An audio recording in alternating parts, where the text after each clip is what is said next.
மணமும் இணையும் தீபம் விளக்கேற்றும் எண்ணெய் ஒரு தெய்வீக அனுபவம். ஜவ்வாது, சாம்பிராணி மற்றும் பிளாசம் மணங்களில்.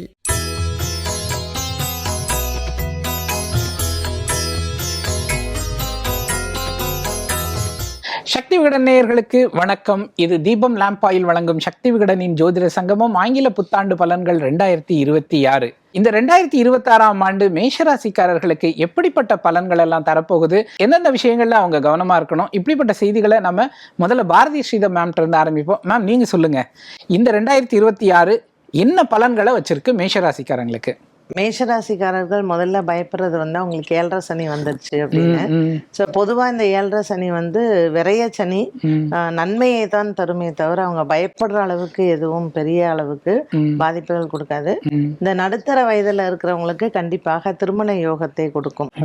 அண்ட் இப்பெல்லாம் நிறைய பேருக்கு இந்த 2வது திருமணத்திற்கு அப்புறம் பொதுவாக ஒரு குழந்தை பிறப்புக்கு இதில் தான் இன்னைக்கு நிறைய அந்த கன்ஃபியூஷன்ஸ் இருக்கு. அவங்களுக்கெல்லாம் இந்த வருடம் அவங்க நினைச்ச போல ஒரு நல்ல 2வது திருமணம், ஒரு நல்ல குழந்தை, இது ரெண்டுமே அவசியம் உண்டு. ராகு உங்களுக்கு வருடத்தின் இறுதி வரைக்கும் லாபத்துல தான் இருக்கார்.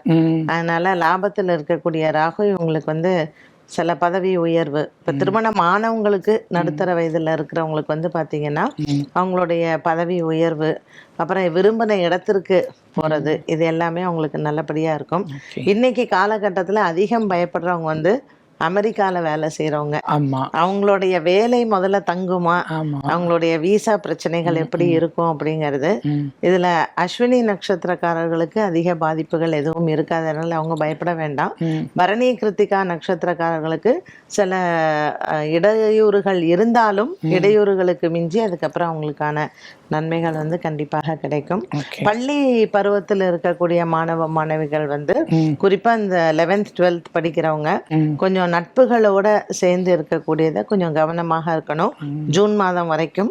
அப்புறம் ஜூனுக்கு மேல உங்களுக்கு குரு பகவான் மாற்றம் வந்துடுது.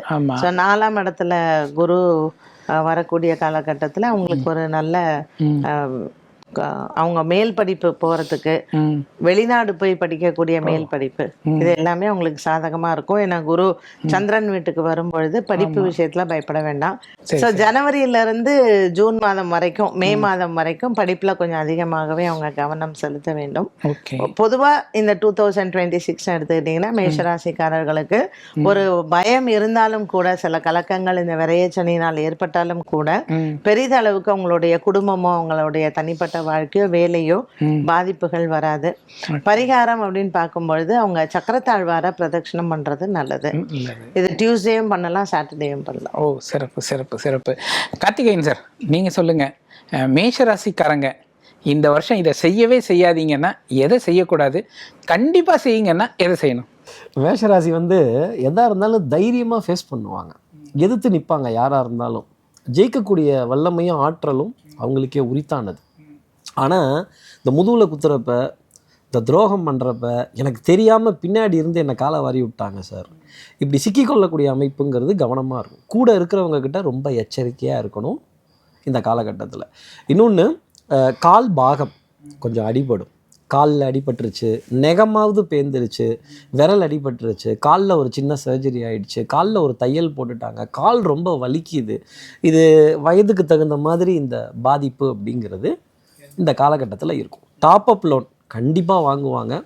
நகை அடமானம் வைக்கக்கூடிய விஷயங்கிறது உறுதியாக இருக்கும்.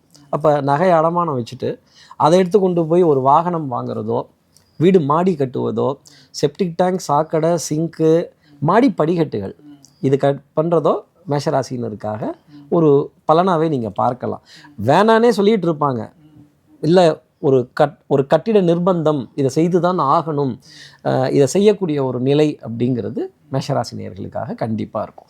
அதே மாதிரி வாகனத்துக்கான பிரத்யேகமான கடன் வாங்கக்கூடிய அமைப்பும் கண்டிப்பாக இருக்கும்.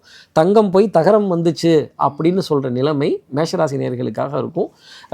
துரோகத்தை வீழ்த்துறதுக்கு மேஷராசினியர்கள் கற்றுக்கணும். எதிர்த்து நின்னா இவங்க வீழ்த்திடுவாங்க, எதிரிகளை எதிர்த்து நின்று ஜெயிச்சுடுவாங்க. ஆனால் துரோகத்துக்கோ காட்டி கொடுக்குறவங்க கிட்டேயோ அச்சோ இப்படி என்னை காட்டி கொடுத்துட்டாங்களே, இப்படி சொல்லிட்டாங்களே அப்படின்னு புலம்ப வேண்டிய நிலையும் மேஷராசி நேயர்களுக்காக இருக்கும்.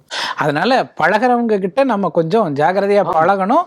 யார் நண்பர்கள் யார் துரோகிகள்ங்கிறத தெரிஞ்சுக்கணும். அதுல மட்டும் ரொம்ப அவசிய கவனம் தேவை. பஞ்சநாதன் சார், நீங்க சொல்லுங்க. ஆக்சுவலா இப்போ எல்லாருக்குமே என்னென்னா, வேலை அப்படிங்கிறத விட்டுட்டு ஏதாவது சொந்தமாக பண்ணலாமா, நம்ம ஒரு ஸ்டார்ட் அப் ஆரம்பிக்கலாமா அப்படி இல்லாம தான் நிறைய பேர் நினைக்கிறாங்க. மேஷராசிக்காரங்க அந்த மாதிரி ஏதாவது ஒரு ஸ்டார்ட் அப் தொடங்குறது, அவங்களுக்கு அந்த மாதிரியான முயற்சிகள்லாம் எந்த அளவுக்கு பயன் தரும்? இந்த மேஷராசிக்காரர்களை பொறுத்த வரைக்கும் பார்த்தீங்கன்னா, இந்த தடவை நல்ல தன பிராப்தி இருக்கும். தனஸ்தானத்தில் சந்திர பகவான் உச்சமாக இருக்கார்.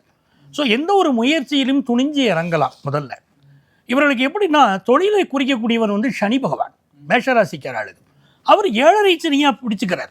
அப்போ எப்படி கேட்டாலும், ஏற்கனவே ஒரு தொழில் பண்ணிட்டு இருக்கா அப்படின்னா அதுலேருந்து இன்னொரு தொழில் மாற்றிக்கக்கூடிய ஒரு அமைப்பு இப்போவே மனசில் இருக்கும். தொழிலுக்காக அதிக கடன் மேஷராசிக்காராக வாங்கக்கூடாது. கடனில் மாட்டிப்பா. ஏன்னா அந்த செவ்வாயை வந்து சனி பார்க்கிறார். இவளுடைய 6வது ஸ்தானத்தையும் சனி பகவான் பார்க்கிறார். அப்போ கடனை வாங்க வச்சு லோன் கிடச்சிடும். பேங்க்லேருந்து எவ்வளோ லோன் கேட்டாலும் தரையும்பா. அந்த லோன் கிடச்சிடும். கிடைச்ச பின்னால் அதை அடைக்கிறதுக்கு ரொம்ப சிரமப்படுவாங்க. 7.5 சனி காலமாக இருக்கும்.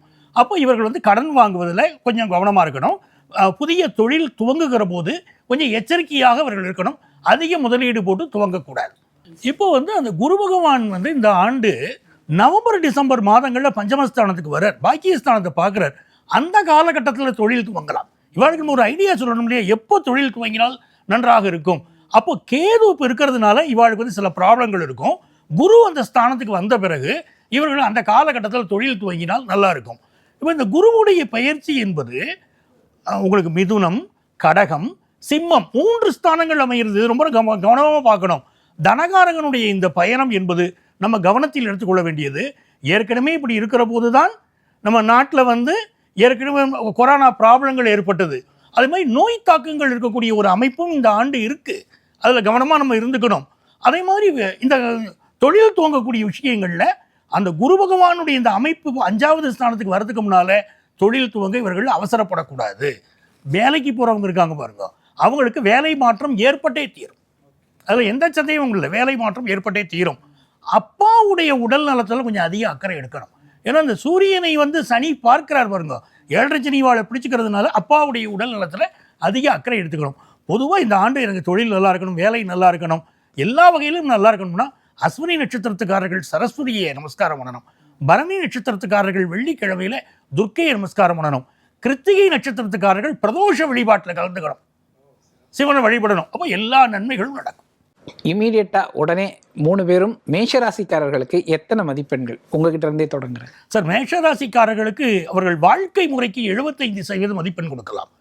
பொருளாதார ரீதியாக பார்த்தீர்களானால் 60% மதிப்பெண் தான் கொடுக்க முடியும். நீங்க சொல்லுங்க. 60 மேடம், நீங்க சொல்லுங்க. 60 ஓகே. 60 மார்க்குங்கிறதே ஓகே தான். ஏன்னா 7.5 சனி காலகட்டத்தில் 60ங்கிறது வந்து ரொம்ப ஒரு நல்ல மதிப்பெண்ணா தான் நான் நினைக்கிறேன். சனி நீச்சம் பெறக்கூடிய ராசி. நம்ம சொல்லணும். ஓகே.